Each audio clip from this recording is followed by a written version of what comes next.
En las primeras 3 carreras de la temporada 2026, Mercedes y Red Bull estaban haciendo algo en clasificación que el resto de equipos no podía hacer. No era ilegal, todavía no.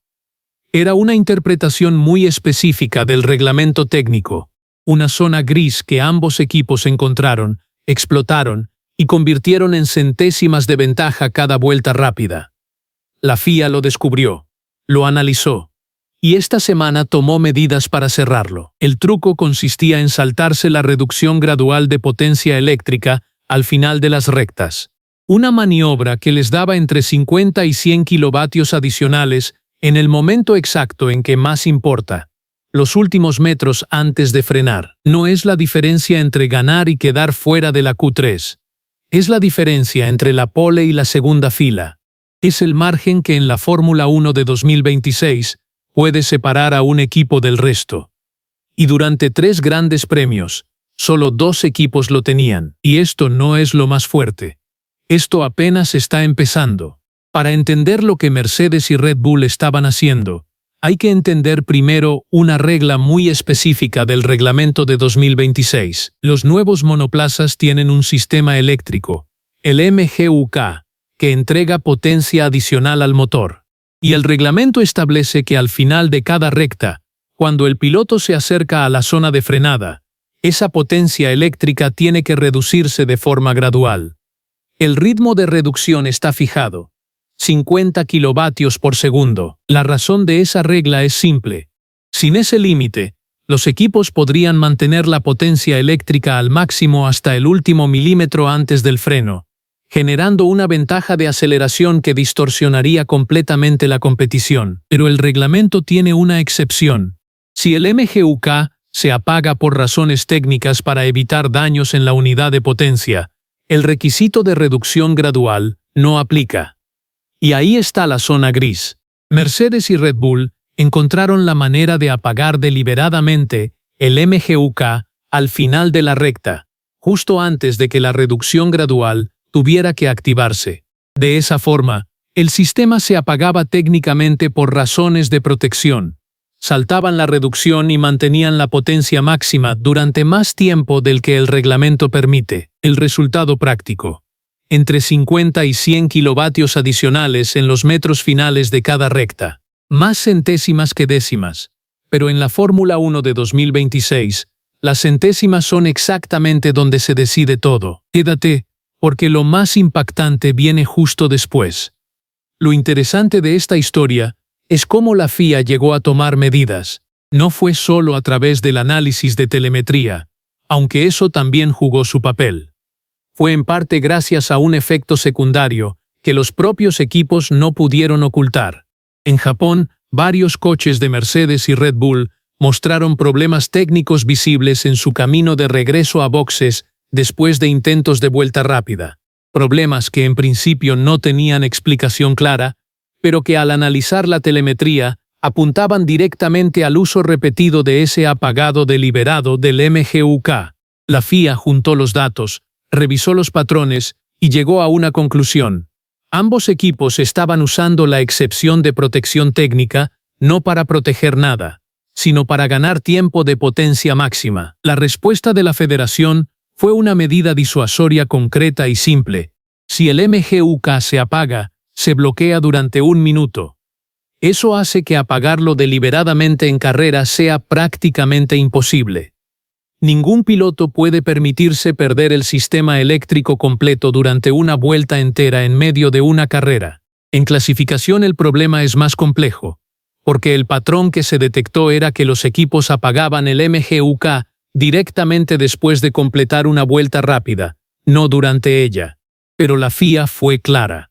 La telemetría de cada sesión va a ser analizada, y cualquier uso que no corresponda a una razón técnica legítima va a tener consecuencias. El mensaje es inequívoco. La zona gris se cerró. Y acá te hago la pregunta que me parece la más honesta de todo este análisis. ¿Esto es trampa, o es simplemente ser más inteligente que el resto dentro del reglamento? Porque hay 2 maneras de leer esta historia. La primera: Mercedes y Red Bull encontraron una laguna, la explotaron, y la FIA correctamente la cerró. La segunda: Si el reglamento lo permitía, usarlo no es engañar a nadie. Es exactamente lo que se supone que deben hacer los mejores equipos del mundo. ¿Cuál es tu lectura? Déjame tu respuesta en los comentarios, porque la respuesta a esa pregunta dice mucho sobre cómo entendemos la diferencia entre innovación técnica y ventaja desleal en la Fórmula 1. Si este tipo de análisis técnico, explicado sin jerga innecesaria, con el contexto completo, es lo que buscas en la Fórmula 1, suscríbete ahora al canal. El like ayuda para que este video llegue a quien realmente sigue la F1 en profundidad. Ahora bien, la pregunta que realmente importa para el resto de la temporada no es si Mercedes y Red Bull hacían algo incorrecto. La pregunta es ¿qué cambia en la parrilla ahora que no pueden hacerlo? Y la respuesta tiene varias capas. La primera es la más obvia.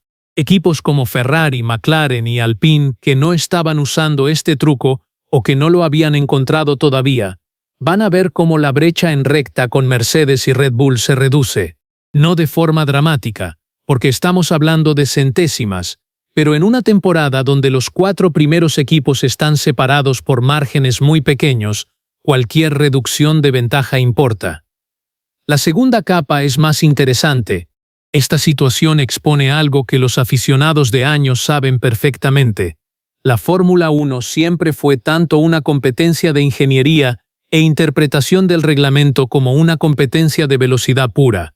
Los equipos grandes tienen departamentos enteros dedicados a encontrar exactamente este tipo de zonas grises. Y cuando las encuentran, las explotan hasta que alguien las cierra.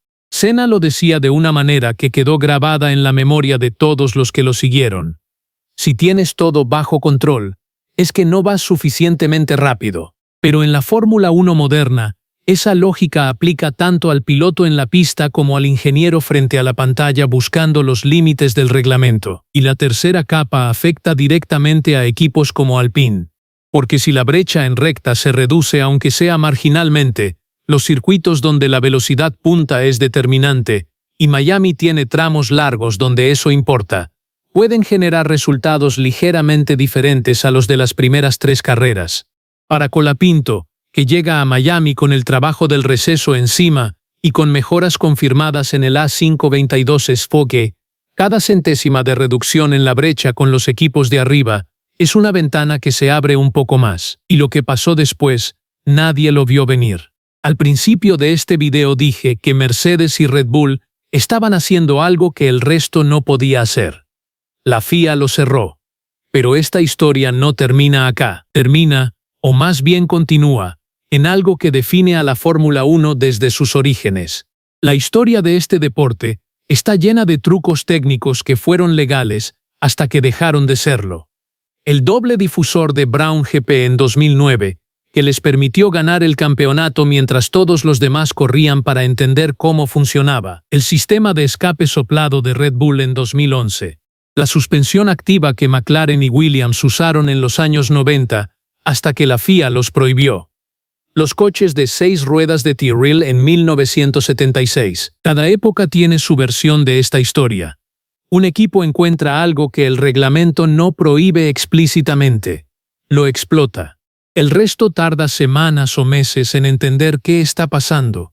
Y cuando la FIA actúa, el equipo ya cobró la ventaja que necesitaba. Lo que hace diferente este caso es la velocidad de respuesta. 3 grandes premios. La FIA detectó el patrón, analizó la telemetría y tomó medidas antes de que la ventaja se convirtiera en una brecha insalvable en el campeonato. Eso es nuevo, y es importante, porque en una temporada donde los márgenes son tan pequeños, donde 4 equipos pueden ganar dependiendo del circuito, donde el nuevo reglamento todavía está siendo interpretado por todos los actores del paddock, la velocidad con que la FIA cierra estas zonas grises define en buena medida quién gana el campeonato. El truco de Mercedes y Red Bull duró 3 carreras. Las centésimas que ganaron en esas 3 carreras ya están en el libro de resultados y no se pueden borrar. Pero de Miami en adelante, la pista está un poco más pareja. Y en la Fórmula 1, un poco más pareja puede ser todo. Hasta el próximo vídeo.